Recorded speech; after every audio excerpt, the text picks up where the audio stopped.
তারা নিজেদের পকেটের কথা চিন্তা করেছে, আমাদের কথা চিন্তা করেনি। উপদেষ্টাকে অনুরোধ করবো যে আমাদের দাবিটি মেনে নিয়ে চাকরিতে আবেদনের বয়স অনতিবিলম্বে 35 করে দেওয়া হবে। আপনারা খুব ভালোভাবে অবগত আছেন, কারণ আপনারা দীর্ঘদিন আমাদের সাথে আছেন।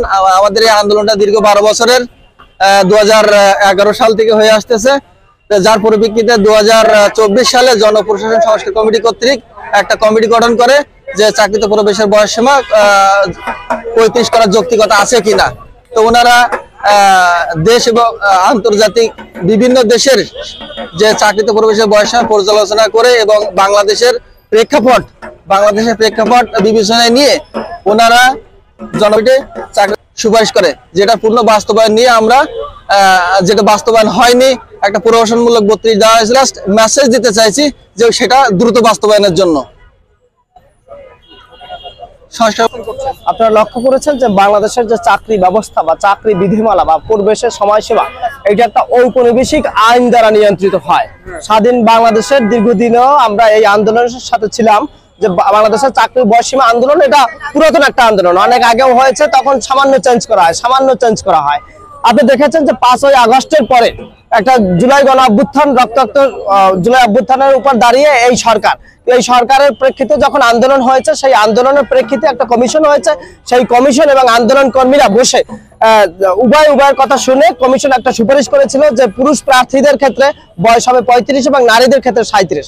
কিন্তু সেই তাদের যে তৈরিকৃত কমিশন, সেই কমিশনের সুপারিশ এবং আন্দোলনের যে দাবি, সেটাকে উপেক্ষা করে ইতিমধ্যেই অন্তর্বর্তীকালীন সরকার একটা ইন্টারিমের মতো অন্তর্বর্তী সময়সীমা বেঁধে দিয়েছে, যেটা হচ্ছে 32। এই 32 বেঁধে দেওয়াটা আন্দোলনের সাথেও যায় না, আন্দোলনের দাবির সাথে এটার কোনো সামঞ্জস্যতা হয় না, একই সাথে এই কমিশনের সাথে একটা টিটকারি হয়।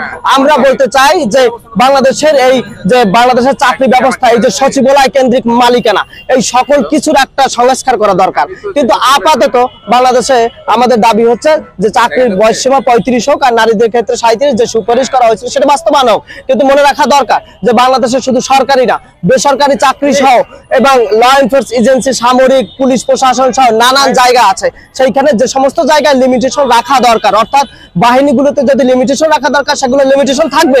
আবার একই সাথে শিক্ষা, স্বাস্থ্য এবং গবেষণামূলক এই ধরনের প্রতিষ্ঠানগুলোতে বয়সসীমা উন্মুক্ত করতে হবে। একই সাথে আরো একটা কথা বলে রাখছি আপনাদেরকে, যে বাংলাদেশের সকল মানুষ হচ্ছে কর্মজীবী মানুষ। এখন এই কর্মজীবী মানুষের কোনো না কোনো কর্মের সাথে সে জড়িত। প্রত্যেক কর্মসংস্থানের যে কি সিকিউরিটি হবে, তাকে সেই নিরাপত্তা কিভাবে দেবে, সেটা নিয়ে রাষ্ট্রের আরো বেশি বিগত যত শাসক আমাদের বাংলাদেশে এসেছে, প্রত্যেকে ছোট থেকে বড় পাতি নেতা থেকে শুরু করে যত সর্বোচ্চ লেভেলের নেতা ছিলেন, আমাদের অন্তর্বর্তী সরকারের কাছে একটা আশা, আমরা বিশ্বাস করি যে তিনি মানবিক, আমাদের জন্য সুষ্ঠু একটা চিন্তা করবেন। আমরা বিশ্বাস করি যে আমরা কোনো অযৌক্তিক দাবি নিয়ে আসিনি, তিনি মানবেন। আর তারা ভালো কাজ করার জন্য রাষ্ট্রে এখন অধিষ্ঠিত আছেন। আমি চাই না যে তারা এই বেকারদের অভিশাপ নিয়ে যাক। তারা যদি যদি চায় এটা এই অধিকারটা আমাদের বাস্তবায়ন করতে পারে, তাদেরকে তারা অনেক দাবি তারা মেনে নিয়েছেন, কত যৌক্তিক দাবি তারা মেনে নিয়েছেন। কেন আমরাই এত অযৌক্তিক হচ্ছি? আমাদেরকে কেন বারবার রাজপথে আসতে হচ্ছে? সম্ভব বিষয়, সবচেয়ে অসম্ভব বিষয় হচ্ছে আমাদের স্বৈরাচারী সরকার, বিগত সরকারের পতন, সেটা এই শাসন এই সরকারের আবির্ভাবের মাধ্যমে হয়েছে। তাহলে এত অসম্ভব একটা জিনিস যদি হতে পারে, আমাদের 35 কেন বাস্তবায়ন হবে না? বাংলাদেশের সরকারি এবং বেসরকারি চাকরিতে প্রবেশের বয়সসীমা 35 বাস্তবায়নকরণ। শান্তিপূর্ণ কর্মসূচি চালিয়ে যাব। করতে চাই না, আমরা আজকে আসছি সকাল থেকে শাহবাগে আসি। আমরা চাই সরকারের প্রতিনিধির সাথে, উপদেষ্টা আমাদের সাথে বসে 35-এর একটা সুষ্ঠু সমাধান করবে। অর্থাৎ এই সরকারের প্রথম কমিশন, জনপ্রশাসন সংস্কার কমিশন, তারা যে সুপারিশ করছে সেটার বাস্তবায়ন চাই। মেয়েদের ক্ষেত্রে 35 এবং ছেলেদের ক্ষেত্রে 37। আমাদের অন্য কোনো উদ্দেশ্য নাই, আমাদের অন্য কোনো এজেন্ডা নাই। আমরা চাকরি প্রত্যাশী।